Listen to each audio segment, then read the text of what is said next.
Hello everyone, exam review में आपका स्वागत है। आपके लिए आज एक न्यूज़पेपर के रिगार्डिंग में एक मतलब वैकेंसी निकली हुई है। वैकेंसी निकली नहीं है, मतलब वैकेंसी आने वाली है। तो उसके रिगार्डिंग मैं आपको बता दूं कि आप पहले से प्रिपेयर हो जाइए, तभी उस टाइम पे जाके आपका सिलेक्शन हो पाएगा, क्योंकि ये बहुत अच्छी पोस्ट है। जैसे आप देख सकते हैं कि ये अमर उजाला का पेज मैंने खोल रखा है, क्योंकि उस पर मैंने देखा था नोटिफिकेशन, तो उससे मुझे तो मैं आपको बता दूँ, UPPSC में असिस्टेंट प्रोफेसर की 356 वैकेंसी भर्ती होने वाली है। अब ये ऐसा इन्होंने क्यों कहा गया, मैं आपको एक चीज़ थोड़ा डिटेल में बता दूं। जैसा कि आप देख सकते हैं कि प्रदेश में 356 पदों पर भारतीय प्रक्रिया जल्द शुरू होगी। ये उच्च निर्देशालय के रिक्त में पदों में अधिचयन और शासन का अधिचयन, मतलब जो उन्होंने सिलेक्शन कर लिया है कि मतलब कितने पोस्टों की होगी, कितनी मतलब एनालिसिस कर लिया है। ठीक है, अधिचयन उत्तर प्रदेश के लोक सेवा आयोग को भेजेगा, जिसके बाद अभ्यर्थी के लिए विज्ञापन जारी करे जाएंगे। अभी जैसे कि पिछले दो सालों में आपको पता ही होगा, 128 पदों पर भर्ती निकली हुई थी 2020 के विज्ञापन के आधार पे। ठीक है, और जिसका 15 मार्च 2022 को एग्ज़ाम हो चुका है, जिसमें कुछ कुल लगभग 50,000 के आसपास, मतलब 49,306 वैकेंसी मतलब लोगों ने एप्लीकेंट किया था, और 24,950 लोगों ने परीक्षा शामिल हुए थे। ठीक है, अब जैसे कि 2022-20 में इन जैसे कि अर्थशास्त्र, इतिहास, उर्दू, अंग्रेजी, गृह विज्ञान, जंतु विज्ञान, दर्शन शास्त्र, भूगोल, भौतिक विज्ञान, मनोविज्ञान, इन सब में आदि सभी में वैकेंसी निकली हुई थी। ठीक है, वाणिज्य, शिक्षा शास्त्र, समाज शास्त्र, संस्कृत, हिंदी एवं गणित विषय। ठीक है, अभ्यर्थी को अब अगली भर्ती का इंतजार है, और जिसके लिए पदों का मतलब सिलेक्शन हो चुका है। ठीक है, उच्च शिक्षा निदेशालय के सूत्रों के अनुसार राजकीय महाविद्यालय की नई भर्ती असिस्टेंट प्रोफेसर 356 पद होंगे, जिसका चयन भेजा गया है। अब शासन स्तर के इन पदों पर अधिचयन उत्तर प्रदेश लोक सेवा आयोग को भेजा जाएगा। ठीक है, इसके बाद आयोग विज्ञापन जारी कर आवेदन की प्रक्रिया को इस प्रक्रिया में 3 से 4 माह का वक्त लग सकता है। ठीक है, मतलब इन्होंने बोला है कि मतलब जैसे कि आप एकदम एक्साइटेड ना हो जाएं कि हाँ कि मतलब अभी जैसे कि न्यूज़ इन्होंने निकाली है और आप एकदम कहें कि कुछ दिनों बाद क्लेम करें कि आपने ऐसा डाला, ये वो फलाना ढिमका। ठीक है, इन्होंने कहा मतलब जैसे इस प्रोसेस में पूरा मतलब 3 से 4 मंथ लग सकता है। ठीक है,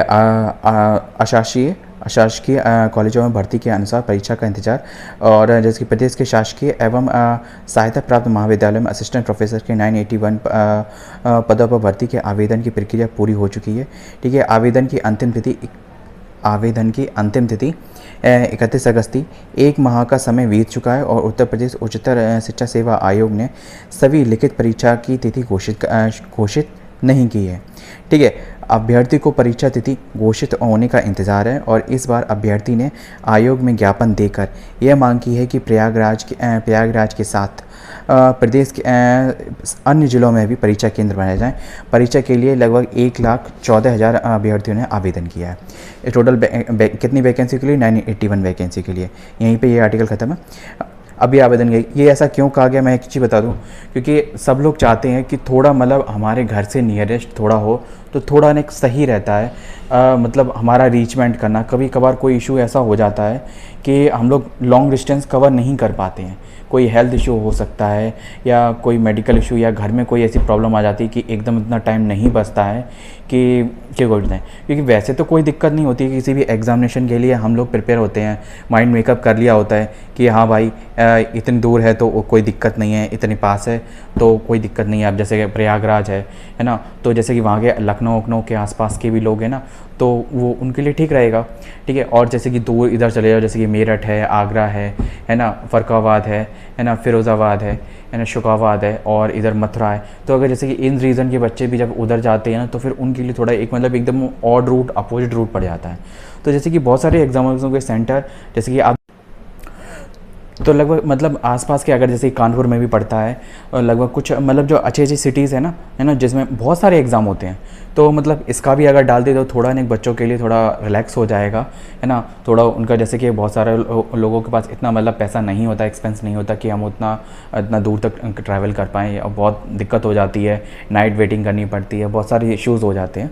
तो ठीक है, तो अगर जैसे सेंटर थोड़ा पास रहेगा तो लगभग जो ट्रैवलिंग होगी, ट्रैवलिंग टाइम भी कम होगा, थकान भी कम होगी, और फ्रेशली बच्चा जब फ्रेशली पेपर दे पाएगा तभी उसका सिलेक्शन का, और जब क्योंकि पेपर के टाइम जो माइंड सेटअप है ना, वो फ्रेश जितना हो, एकदम कूल हो और थका हुआ ना हो, तो हमारी जो अटेंशन है ना पेपर में और जो फोकस है उस पर भी अफेक्ट पड़ता है।